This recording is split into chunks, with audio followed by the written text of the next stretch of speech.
You want to support Roland Martin Unfiltered? Be sure to join our Bring the Funk fan club. Every dollar that you give to us supports our daily digital show. There's only one daily digital show out here that keeps it black and keep it real as Roland Martin Unfiltered. Support the Roland Martin Unfiltered daily digital show by going to RolandMartinUnfiltered.com.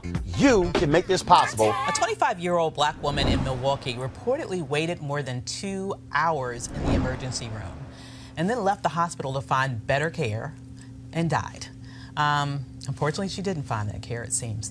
Tashonna Ward went to Froedtert Hospital with tightness of breath and chest pain, but her family said she was not under any monitoring while sitting in the waiting room.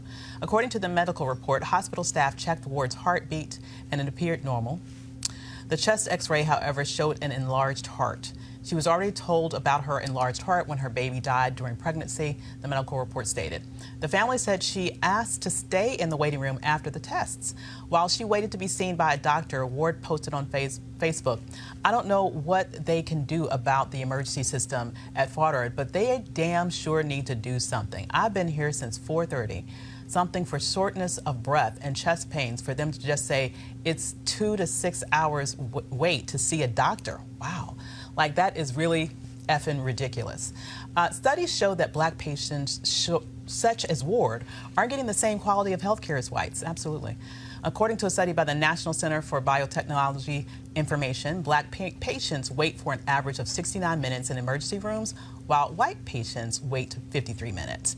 You know, this isn't, unfortunately, it's not new news. No, it's not. No, I think anybody who's been to an emergency room at any point in life knows how this story goes, know how it works. If it bleeds, it leads. So they do triage care in emergency rooms where somebody's coming in with a gunshot, they go to the front of the line. If you say you have shortness of breath, if you say you're dizzy, something along those lines, they put you into the waiting room. But chest pains is supposed to be priority. It should be, but I think we have to understand that because African Americans are in large part a urban population. We live in major cities. Not many of us living out in Iowa or New Hampshire. We're mainly in Chicago, New York, D.C., Atlanta, places like that, where you're going to have the longest waiting areas. We have to go back to the concept of community doctors and community hospitals.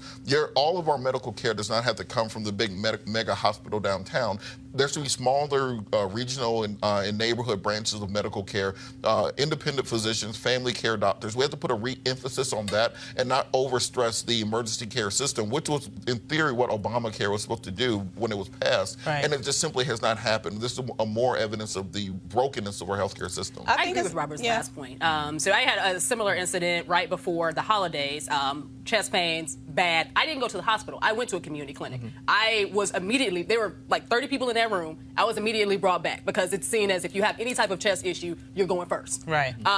They went through, they did the EKG, they took blood, they did everything. And turns out I was having a panic attack, not a heart attack, and didn't have a heart problem. Yeah, but that feels like a heart attack. I didn't know what it was, and I always read if something's going on right there. You did the right thing. Don't sit back and wait. So I do think that there's something to be said about, you know, the value that we need to start placing and the funding that we need to start placing at the community level, so you do have more of those clinics available. Because most of our people, when they have an issue like that, they're going to go to the hospital. Right. Period. Yeah. And to Robert's point, because we are located in most urban communities more so than anything else, you are in that waiting room with sometimes 75, 80 people, more than that. I've been to hospitals in Chicago. They're always packed. And because, you know, we have a lot of gunshot victims, obviously that's going to take precedence over a ton of other things. But I'll also say that when it comes to hospitals, sadly, you know what else takes extreme precedent? What your insurance looks like. Exactly right. So depending on what that is, regardless of what you come in with, you may be in there longer than you probably should be. Yeah, yeah. You know, and I think the problem, though, isn't just the wait. The reality is we need more black doctors, period. Because there's been a lot of studies that have looked at the level of discrimination, quite frankly, that black patients experience under medical care. So, for example, a black child comes in with a broken arm, a white child comes in with a broken arm, a black child is less likely to even be given pain medicine.